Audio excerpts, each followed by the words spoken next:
Welcome back to my channel. আশা করি বন্ধুরা তোমরা সবাই খুব ভালো আছো আর আমরাও খুব ভালো আছি। সামনেই হোলি, আর হোলিতে রং মাখা হবে, আবির মাখা হবে, তার সঙ্গে মিষ্টিমুখ তো করতেই হবে। তাই আজকে আমি তোমাদের কাছে নিয়ে চলে এসেছি একটা সুন্দর সন্দেশের রেসিপি। এটা মালাই সন্দেশ, খেতে অপূর্ব সুন্দর, যেটা আমার মা খুব ভালো তৈরি করতে পারে। আর আমার মায়ের হাতের এই সন্দেশটা যেই খেয়েছে তার ভীষণ পছন্দ হয়েছে। আর এটা অল্প চিনির সন্দেশ, একদম বেশি চিনি লাগবে না, আর খুব সুস্বাদু খেতে। চলো আমার মা কীভাবে সন্দেশটা তৈরি করে তোমাদের সঙ্গে শেয়ার করি। মা এখানে 750 গ্রামের মতন দুধ নিয়েছে। দুধটা গরুর দুধ, আর সেটা বাড়ির গরুর দুধ, যেহেতু দুধটা খুব টাটকা আর দুধটা খুব ঘন। এই দুধটাকে প্রথমে জাল দিয়ে ভালো মতন করে গরম করে নিয়ে এবার গ্যাসের ফ্লেমটা লো রেখে দিলাম আর কন্টিনিউ নাড়তে থাকলাম। এবারে দেখো এখানে আমি নয়, মা নিয়েছে 200 গ্রামের মতন ছানা। ছানাটাকে মা ছানার জল দিয়ে কাটিয়ে নিয়েছে। তোমরা চাইলে এটাকে ভিনিগার কিংবা লেবু রস দিয়েও কাটিয়ে নিতে পারো। তারপর ভালো মতন করে একটু ধুয়ে নেবে ছানাটা ছাকার পর। এটা মা 4 থেকে 5 মিনিটের মতন ভালো মতন করে থেসে নিল। মা বলল যাতে কোনোরকম খিচে না থাকে সেইভাবে থাসতে হবে। দেখো সত্যিই পুরো একবারে মসৃণ হয়ে গেছে, কোনো রকম খিচে নেই। এইভাবে মা ছানাটাকে থেসে তো রেখে দিল। চলো এবারে দেখি মা কী করছে। দেখো মা কিন্তু দুধটা যেটা গরম করতে দিয়েছিল সেটা কিন্তু পুরোপুরি ঘন হয়ে গেছে। আর মা কন্টিনিউ গ্যাসের ফ্লেমটা লো রেখে নাড়তে থাকছে, যাতে কোনো রকম দুধের স্বর না পড়ে, তাহলে একটা ছিবড়ে বা খিচে খিচে ভাব আসতে পারে। তাই মা কন্টিনিউ খুন্তি দিয়ে নাড়তে থাকছে। আর তাই জন্যই সুন্দর এত খেতে হয়, সেটা এখন বুঝতে পারছি।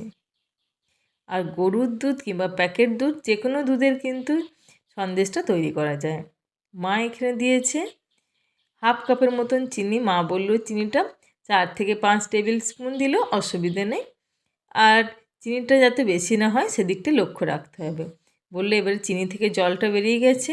জলটা 4 থেকে 5 মিনিট গ্যাসের ফ্লেমটা হাই রেখে খুন্তি দিয়ে কন্টিনিউ নাড়তে হবে, যাতে তলায় লেগে না যায়।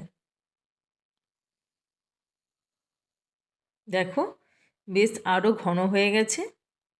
এবারে মা বলল এর মধ্যে দিয়ে দেবো খানিকটা নলেন গুড়। আর শীতকালে নলেন গুঁড়ো পাওয়া যেত, এখন তো গরম পড়ে গেছে, মা ওই জন্যে নলেন গুড়ের পাটালি কিনে রেখে দিয়েছে। সন্দেশটা যাতে খুব ভালো হয় তার জন্য খানিকটা নলেন গুঁড়ো দিয়ে দিল। দিয়ে নলেন গুড়টা ভালো মতন করে খুন্তি দিয়ে ভেঙে ভেঙে মিশিয়ে নিল। আবার ওর মধ্যে দিয়ে দিল সেই মসৃণ ছানাটা, যেটা মিহি করে থেসে রেখে দিয়েছিল। এবারে মা বলল যে এই সময়তে তোমরা যদি ভালো মতন করে মেশাতে অসুবিধা হয়, তাহলে গ্যাসের ফ্লেমটা অফ করে দেয় ভালো। গ্যাসের ফ্লেম অফ করে দিয়ে সমস্ত জিনিসটাকে ভালো মতন করে মিশিয়ে দিতে হবে।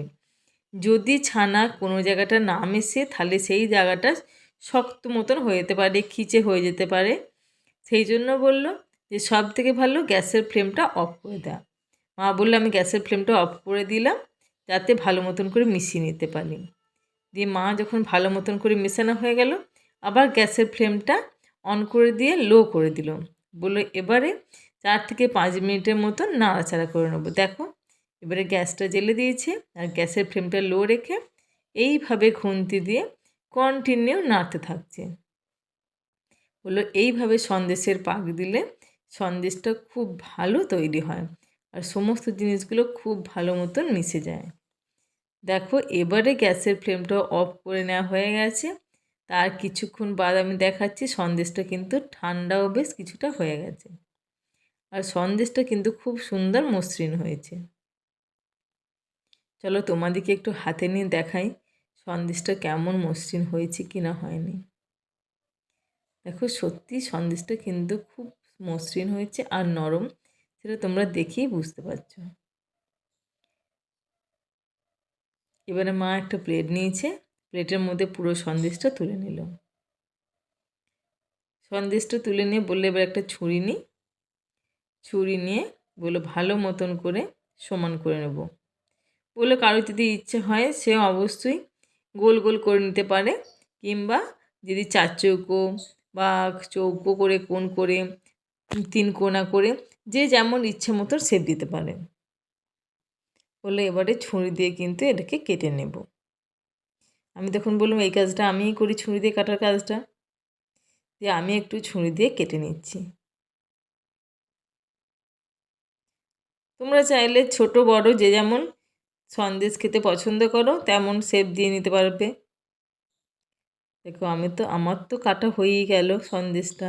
তোমাদেরকে দেখাই চলো এবারে সন্দেশটা কেমন হয়েছে। মা বললো কারো যদি ইচ্ছা হয় ফ্রিজে রাখার ফ্রিজেও রাখতে পারবে, যদি না রাখতে ইচ্ছে করে তাহলে কিন্তু বেশি নরম থাকবে আর টেস্টটাও খুব ভালো থাকবে। দেখো সন্দেশটা তাহলে রেডি হয়ে গেছে। আর এই সন্দেশটা তোমরা অবশ্যই বাড়িতে তৈরি করবে। আমার মায়ের হাতের এই সন্দেশের রেসিপিটা যদি তোমাদের ভালো লাগে প্লিজ লাইক আর কমেন্ট করতে একদম ভুলবে না। আর ডেকোরেশনটা আমি করেছি কিশমিশ দিয়ে। তোমাদের কাছে কাজু পেস্তা আমন্ড যে কোনো ড্রাই ফ্রুটস ওপর থেকে একটু গার্নিশিং করে দেবে, তাহলে সন্দেশটা দেখতে ভীষণ ভালো লাগবে। একদম দোকানের মতন মালাই সন্দেশ তৈরি হয়ে গেল। দোকানের মতন কেন বলবো, দোকানের থেকেও ভালো। মিষ্টির দোকানে যে সন্দেশ পাওয়া যায় তার থেকেও দ্বিগুণ স্বাদের এই সন্দেশের রেসিপি তোমরা অবশ্যই বাড়িতে তৈরি করবে। আর আমার মায়ের হাতের সন্দেশের রেসিপি যদি তোমাদের ভালো লাগে প্লিজ লাইক আর কমেন্ট করতে একদম ভুলবে না। আবার আমি অন্য কোনো দিন অন্য কোনো ভিডিও নিয়ে তোমাদের কাছে হাজির হয়ে যাবে। তোমরা ভালো থাকবে, সুস্থ থাকবে।